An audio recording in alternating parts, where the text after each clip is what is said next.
자, 오늘은 지난 시간에 이어서 위대한 개츠비 두 번째 수업을 해볼게.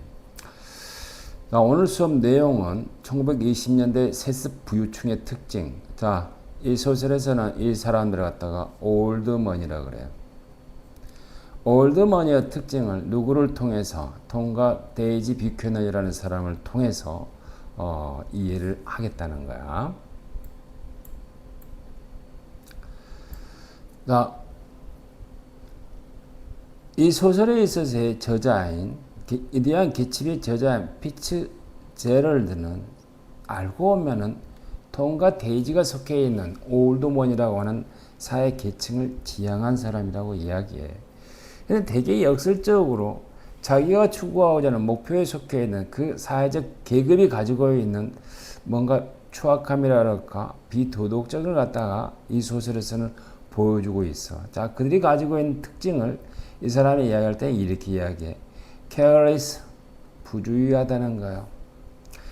그 사람들은 자기 주변에 있는 사물과 사람들을 갖다가 때려 부셔 망가뜨린다는 거야. 그리고 난 다음에 그들의 돈 속으로 retreat, 빠꾸한다는 이야기지. 그리고 난 다음에 어떻게 되어져? 그리고 난 다음에 돈 속에서 무관심하게 되어져. 그러고 난 다음에 자기들이 만들어내온 쓰레기를 갖다 어떻게 되어지니? 그들 주변에 있는 다른 사람들에게 대신 치우게 한다는 거야. 사실 우리 이런 사람들을 갖다가 뭐라고 부르니? 버러지 이렇게 부르는 거야. 자, 어떻게 보면 피츠제럴드는 자기가 지향하고 있는 계급 들어가고 싶은데 소설에서는 그와 같은 집단 속에 속해 있는 사람들을 하나의 버러지와 같이 그리는 뭔가 되게 역설적인 작가라는 생각도 들어봐요. 자, 그러면 그가 그린 올드머니에서 지휘한 특징들이 뭔가를 봐보자. 첫째, 혈통이래. 솔직히 말해서 생긴 지 얼마 안 된 나라인 미국에 뭔 혈통이 있겠냐라는 생각이 들어 보이겠지만은, 그래, 이 혈통이라는 것이 다른 것이 아니라 돈인가 봐, 돈. 근데 조금 역사가 되어있다 보니까 돈도 말이야. 할아버지부터 옮겨온 돈, 이건 밸류어블, 가치가 있는 거. 그렇지만 위대한 개츠비와 같이 지 스스로 벌어들인 것, 즉 자수성가의 돈은 좀 천박해 보인다는 생각이 들어보여. 자, 이들은 가문의 뿌리를 중시하고 또 한편으로 많다가 보면은 지킬 것이 많아. 그러다 보니까 지극히 보수적이야. 전통적인 가치관과 엄격한 에티켓을 거수해. 자, 엄격한 에티켓을 가지고 있다는 것은 알지만, 자, 이들에서의 전통적인 가치관은 사실은 가치라고 이야기하기가 좀 부끄러워 보이는 그러한 습성을 가지고 있다는 생각이 들어 보여. 그럼 이들은 어디에서 사냐고? 자, 동쪽 달걀에서 살아. 그럴 여기서는 뭐라 그러니? 이스트 에그라고 부르지 않지? 이런 올드머니는, 자, 이런 차에 이런 집, 모르겠어. 위대한 개츠비도 이런 차를 쉽게 살 수는 있을 거야. 그렇지만 이들에서 저택이라고 하는 것, 즉 살고 있는 거주의 공간에 있어서의 건축물은 좀 달라 보인다는 생각이 들어. 왜 그러냐면 그것은 세대를 걸쳐 축적된 부와 취향, 그리고 접근 불가능성을 하나의 건축원으로 표현을 해놨어. 그래, 우리나라도 그 전에 부자라 그러면 어떻게 되니? 뿌리 깊은 부자라 그러면 전통적인 고옥이라 그럴까? 한옥집에 다 이렇게 사는 거 아니야? 개츠비 웨스트에게 있는 저택이 아무리 하래도 결코 이것과 동등해질 수 없는 이유는 역사가 없기 때문에 그런 거야. 자, 올드머니는 돈을 오래 가지고 있었잖아. 그러다 보니까 자기들의 집에 어떻게 되니? 역사를 새겨 넣을 수가 있었어. 그렇지만 웨스트에게 살고 있는 누구 쉽게 말해서 개츠비와 같은 사람에게 있어서는 그런 것이 있을 수가 없겠지. 자, 부자는 말이야, 돈을 노력을 통해서 벌면 안 돼. 뭘 통해서 벌어야 돼? 아빠나 할아버지가 줘야 돼. 그리고 또 어떻게 되어지니? 가서 끼리끼리 놀아야 될 거 아니냐. 그래서 이거 갖다 폐쇄적 교육 시스템이라고 그래. 예일과 같은 아이비리그 대학을 다녀야 돼. 그리고 그 안에서 인적 네트워크를 통해서 사회적 권력을 유지해야 돼. 그렇지. 어떻게 되어지니? 이 소설에서도 보게 되어지면 닉 캐로웨이 간혹 가다가 쉴 때는 어떻게 되어지니? 뉴욕에 있어서 에일 클럽이라고 하는 데 가서 놀더만. 여기서 왜 놀겠니? 동문회에서 끈끈한 네트워크라고 하는 것이 중요하다는 이야기겠지 보면은. 그래서 이들은 새로운 변화보다는 기존의 질서를 지키는 것을 중요하게 여겨. 기존의 질서를 지켜. 우리 이런 건 사람 갖다 뭐라 하니? 보수라 그러는 거야. 가문의 이름과 명예를 최고의 가치로 두게 되어져. 근데 솔직히 말해서 이 소설에서는 가문의 이름과 명예에 걸맞는 짓거리를 하지는 않는다는 생각이 들어 보이던데. 또 이러한 사람들은 지극히 배타적이야. 안 끼워준다는 이야기야. 미안하지만 안 끼워줘. 그래서 톰 뷰캐넌이 시켜서 개치비를 볼 때 어떻게 하더니 어서 굴러먹던 개뼈 같구야 하면 이런 표정으로 바라보고 있지 않디. 그래서 항상 보면은 개치비에서 돈의 출처를 뒷조사하고 이런 거 아니야. 이 사람들이 제일 싫어하는 것은 자수성가인가요? 얼마나 가진 것이 없으면 자수성가하니? 우리 같이 어떻게 되어지? 아버지, 할아버지로부터 남겨온 부를 그대로 받지. 그리고 당연히 돈이 많다 보니 매너와 취향이라고 하는 것은 되게 고품격인 거요. 그래서 이와 같은 것을 학습할 수 없는 사람은 어떻게 되어지? 들어오지 마 이렇게 이야기하는 거 아니야?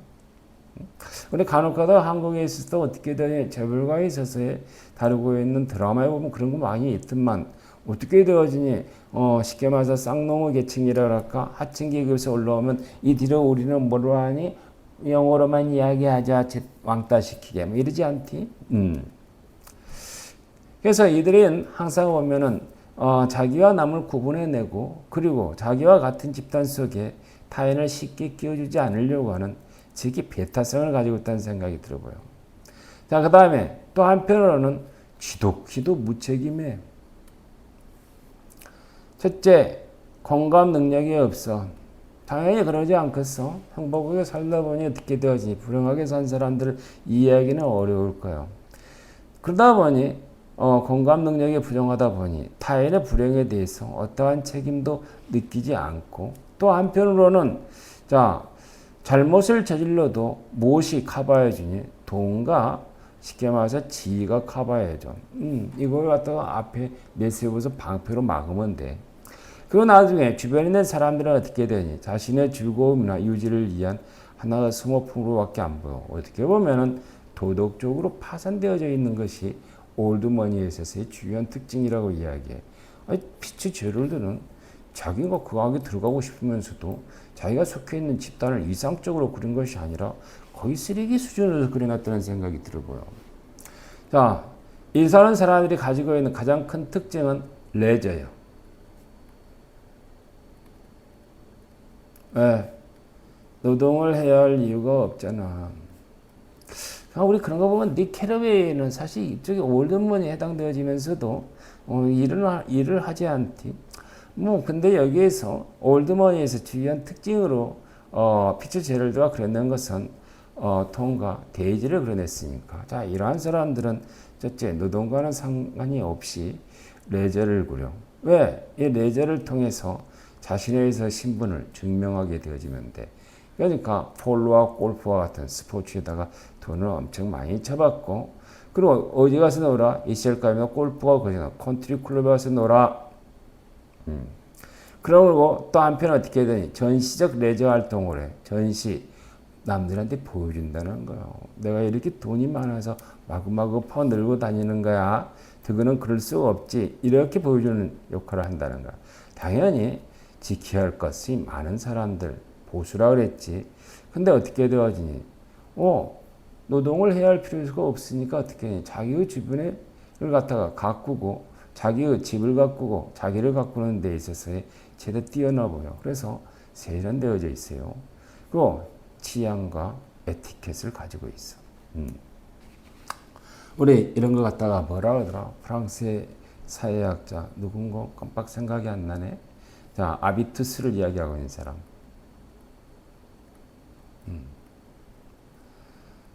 이와 같은 과정 속에서 되게 자연스럽게 하나에서 취향이라는 것이 형성되어져.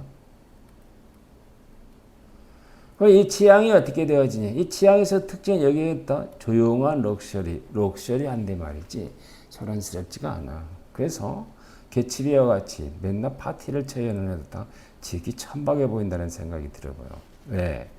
드러내지 않아도 부유한지 누구든지 다 알아. 또 이러한 사람들은 그에 걸맞는 엄격한 규범을 가지고 있어. 자, 먹고 마시고 그 다음에 식사에 있어서의 매너 모든 것이 규격화되어져 있어. 그리고 알고 보면 흰색 커튼이 휘날리는 시원한 방처럼 서늘하고 정적인 이와 같은 것을 가지고 있어. 그래서 우리에 있어서의 우아함은 너에 있어서의 천박함과는 확연하게 대비되어져. 그리고 바로 이런 것이 내가 너를 지배하고자 하는 것을 갖다가 정당화해줘. 이렇게 이야기한다는 것이지, 보면은. 그렇지? 자, 톰 뷰캐넌에 대해서 이제 구체적으로 이야기해보자. 이와 같은 상층계에서 제일 첫 번째 나오는 아저씨가 인물이 바로 톰 뷰캐넌이요. 자, 세 단어로 이 사람을 갖다 표현을 해놨다라고 이야기해. 이 발음도 잘 먹었다. 슈퍼실리어스냐?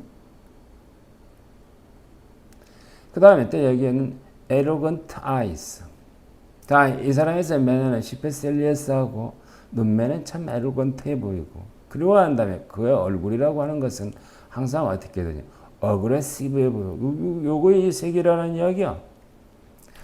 피츠제럴드가 네게 눈으로 본 톰 뷰캐넌에서 모습은 바로 이렇다는 이야기예요.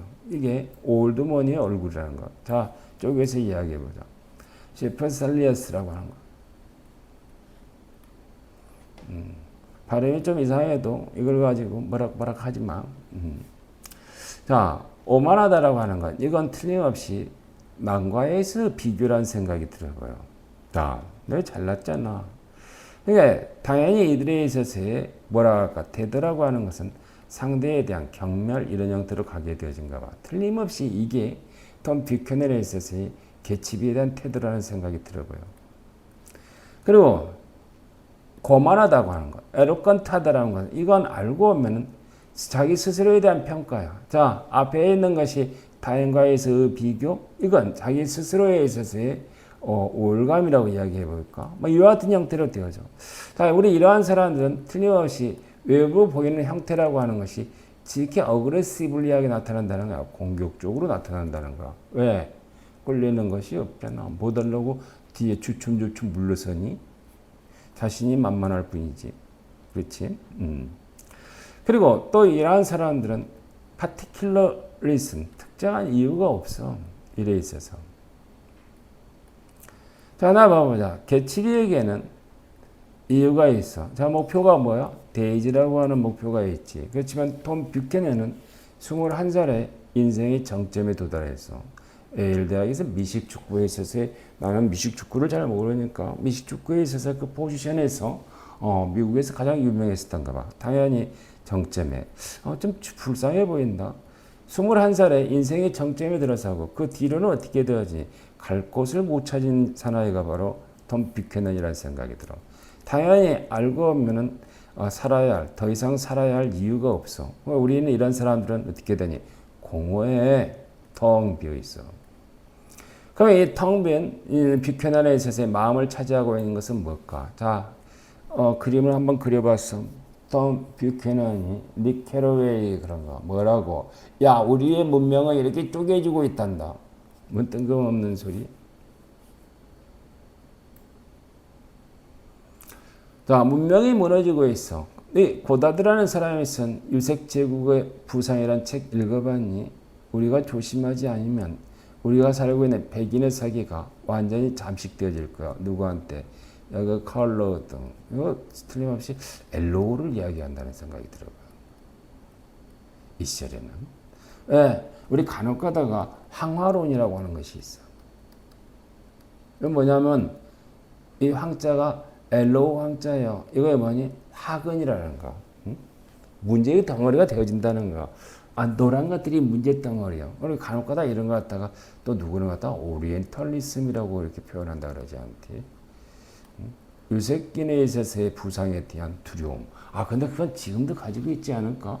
미국 사람이 중국 사람들 엄청 미워하는 이유 중에 하나는 또 한편으로 이와 같은 오리엔탈리즘이라는 생각이 들어 보이지 않을까. 근데 한편은 또 그래요. 중국도 뭐 하려고 꼭 자꾸 흰둥이들아 쌈맞아 이렇게 꼭 이렇게 나오는가 모르겠어. 자, 근데 이러한 거에 대해서 닉 캐러웨이는 뭐라고 이야기하냐면은 참 애처롭다, 파세틱하다라고 이야기할까? 뭔가 불쌍해 보여.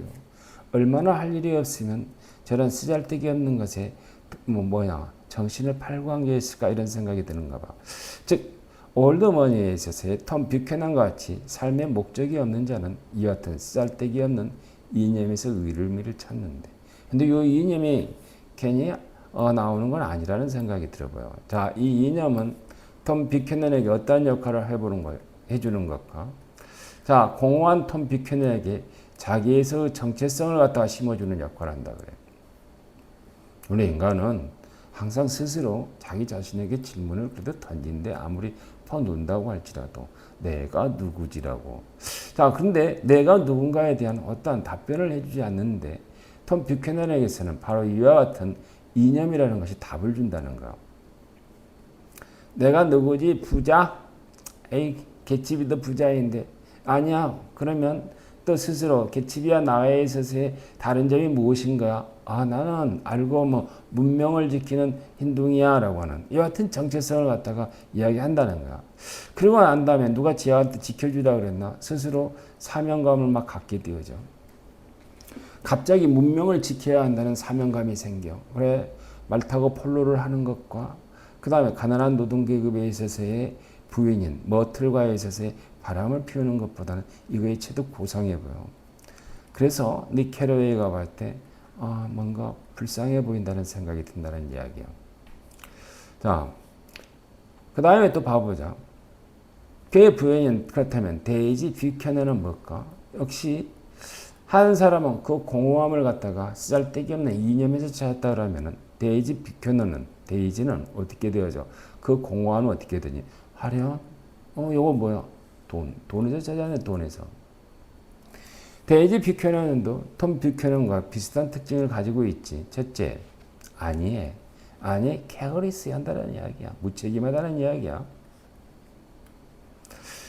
고통을 지거나 책임을 져야 할 일이라 그러면은 자기에 있어서의 돈과 그리고 자기에서의 뒤편으로 아까 표현한 것처럼 리트리트, 숨어버려. 그러고 난 다음에 또 보이는 행태라고 하는 것은 지극히 이기적인 거야. 그리고 당연히 이런 사람들은 지극히 현실적이라는 생각이 들어보여. 개츠비와에 있어서 불장난, 그 정도면 됐어. 그러고 난 다음에 결혼을 해야 할 때는 어떻게 되지? 알고 보면 톰이 제공하는 안정과 지위를 되게 자연스럽게 선택하게 되어져. 소설에서는 이렇게 그리고 있어. 그녀의 목소리는 쨍그랑거리는 돈의 소리로 그득 차 있다라고 이야기해. 돈. 사실 이건 누구 이야기냐면 개츠비의 이야기야. 참 그래요. 개츠비는 자기에서 이상적인 여자라고 하는 것이 자기에 있어서의 목표라고 하는 그 여자가 알고 보면 돈만 밝히는 속물이라는 것을 다 알아.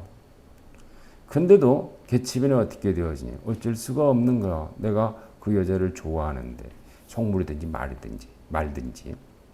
자, 그 여자는 돈의 소리에만 반응을 보일 뿐만 아니라 또 한편으로 심벌지성 이렇게 되는데 이거 뭐 화려하고 압도적인 것. 뭔가 그래. 겉으로 뭔가 화려하고 돈, 그 다음에 겉으로 보이는 화려함. 그리고 이 여자애는 하얀 궁전의 황금빛 소녀야. 단 한 번도 밖으로 나와보려고 해본 적도 없을 거라는 생각이 들어봐요. 아마 개츠비가 꿈꾸고 싶었던 것은 데이지에 대한 순수한 사랑이기도 했겠지만 사실 또 돌려놓고 표현해보면 개츠비가 사랑했던 것은 데이지로 표상되어질 수 있는 그 황금빛 궁전, 하얀 궁전이라고 이야기할까? 바로 그것이 아니지 않았나 이런 생각도 들어봐요. 5년 만에 데이지가 쉽게 말해서 개츠비를 다시 만났어. 근데 어떻게 되어지니? 개츠비가 데이지를 데리고 자기의 옷장을 탁 열어줘. 그러고 난 다음에 그 안에서 한무더기의 셔츠를 갖다 보여주면서 막 주는 거야. 얇은 린넨과 두꺼운 실크와 고운 플란넬 셔츠들을 갖다가. 그때 데이지는 그 셔츠 때문에 머리통을 탁 묶고 격렬하게 울기 시작했어. 알고 5년 만에 만난 개츠비를 보았을 때는 시큰둥해 있었지만 개츠비가 열어준 어떻게든 옷장 속에 있는 셔츠를 보고는 마구 쳐 우는 거예요. 왜? 데이지는 셔츠가 아름다워서 우는 것이 아니라 그 셔츠가 표상하는 부라고 이야기해. 개츠비가 말이야. 쉽게 말해서 자기와 같이 놀 수 있을 만한 물질을 가졌다라고 하는 것을 갖다가 확인했는가 봐. 알고 보면은 데이지의 눈에 있어서 5년 전에 가난한 장교로서의 개츠비라고 하는 사람은 쉽게 말해 자기와 놀 수 있을 만한 아니면 대화를 하거나 아니면 결혼을 할 수 있을 만한 그 같은 자격을 갖추고 있지 못했던 것 같아 보면은. 근데 이제 데이지는 5년 이후에 만난 개츠비가 바로 그와 같은 것을 가졌다는 것에 대한 감동이었던가 봐. 그래서 우는가 봐. 나도 사실은 잘 이해를 못하겠어. 정말 나를 슬프게 해, 그것이. 왜? 이 뷰티풀한 셔츠가 말이야. 한 번도 본 적이 없어서. 이걸 보니까 막 슬퍼지고 막 이래. 잘 이해가 안 되는 그런 생각이 들어. 어쨌든, 이 장면은 소설에서 가장 강렬한 아이러니 중 하나이대. 5년간 기다려온 재해의 순간 데이지의 눈물을 끌어낸 것은 개츠비에서 사랑 고백이 아니라 셔츠 더비였는데, 자, 감정과 물질이 분리되지 않은 인간의 모습을 그대로 보여주고 있다라고 이야기해. 자, 근데 이걸 누구도 개츠비 역시도 너무나도 정확하게 잘 알아. 자, 그 다음에 봐보자. 근데 그래서 우리는 데이지를 갖다가 속물이기도 하고 그 다음에 어떻게 되어지 천박한 여자라고 이야기할 수도 있겠지만 근데 미안하지만 그건 그녀의 잘못이 아니래. 개츠비에 있어서 이상을 하려 했지만 데이지는 사실 그것을 채워줄 수 있는 여자는 아니었어. 그래서 알고 보면은 올드머니에 있어서 여성에 있어서의 가치의 판단의 유일한 기준인 것은 부하고 그리고 그것이 가져온 세련되며 자 그걸 알았기 때문에 셔츠를 던져서 내가 이제 당신과 같은 반열에 서 있다는 것을 갖다가 보여주었나 봐.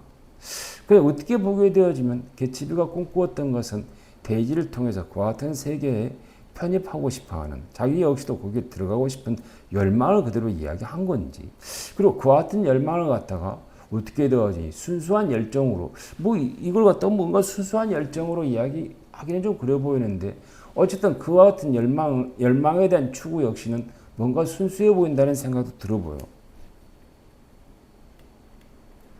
순수해. 간혹가다 우리 이런 것 다 백치라고 이야기하는데 우리 마릴린 monroe라는 영화 배우를 갖다가 백치매 이렇게 이야기하는데 그래 어떻게 보면은 이 개츠비에 있어서의 알고 보면은 열정이랄까 열망이라는 것은 바로 이와 같은 그런 생각이 들어본 거야.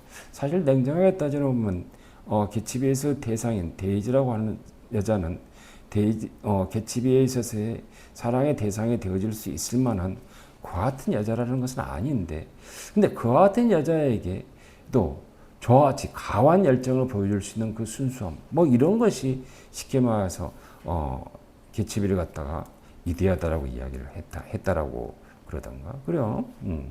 자 그렇지만 어쨌든 데이지 뷰캐넌 역시 케어리스 한 것은 자기의 남편하고 똑같아. 온통 망가뜨려 놓고 어떻게 되니 자신들의 돈이나 강대한 무관심 속으로 물러나 그리고 쓰레기 다른 사람한테 치우라 그러지 않지. 우리 데이지가 어떻게 되니 차를 몰고 가서 머트를 콩 박아서 죽인 거 아니야? 그럼 어떻게 되니 책임 있는 사람이라면 자기가 그에 대한 책임을 스스로 져야 될 거 아니야. 근데 그건 누구한테 처음 밀어나? 개츠비에게 처음 몰고 그러고 난 다음에 또 어떻게 되어져? 개츠비가 머트레이서 남편인 윌슨에게 총을 맞아 죽은 그날 저녁에 어떻게 되어지니? 데이지는 자기의 남편인 톰과 공모를 해서 거기를 떠나지 않디 보면은. 자, 모든 것은 그들이 다 해 이런 거겠지. 자, 봐보자. 머트를 친 것은 데이지였고, 그 다음에 톰은 조종을 통해서 톰은 조종을 해. 네, 머트는 남편인 윌슨 보고 그 차를 운전한 애는요 주인은 말이요 개칩이라는 애기야 이렇게 이야기를 해줘. 그러고 난 다음에 지가 둘이는 도망가지. 왜? 여기에는 윌슨은 자기가 아내를 죽인 사람에 대한 복수를 해야 한다는 생각이 들 거 아니요? 아니 자기에서 가정을 온통 깨뜨린 사람이라고 생각했었을 거 아니요? 그래서 오해를 하고 개치비를 죽인 거 아니요? 근데 톰을 알고 보면은 데이지가 머트를 죽이고 그러고 난 다음에 윌슨에게 자기 대신에 개치비를 죽이라고 하는 것과 똑같아 보이는 생각이 들어. 그러고 난 다음에 그 둘은 그날 저녁 떠나지 않디. 그러고 난 다음에 장례식에는 아무도 쳐오지 않는 거야. 그래서 어쨌든 톰과 데이지 두 사람 둘 다 케어리스한 즉 무책임하다는 것을 갖다가 완벽하게 보여주고 있다는 생각이 들어요. 자, 오늘 여기까지 해서 뭐라고 이야기할까? 위대한 개츠비에 있어서의 이야기하고 있는 상층 계급에 있어서의 중요한 특징이라는 것을 갖다가 이야기를 하고 우리 다음 시간에는 이제 깨어져 버린 아메리칸 드림과 그러한 다음에 개츠비를 왜 위대하다고 이야기하는 건지에 대해서 조금 더 수업을 하는 걸로 그렇게 해볼게. 자, 오늘 수업은 여기까지야.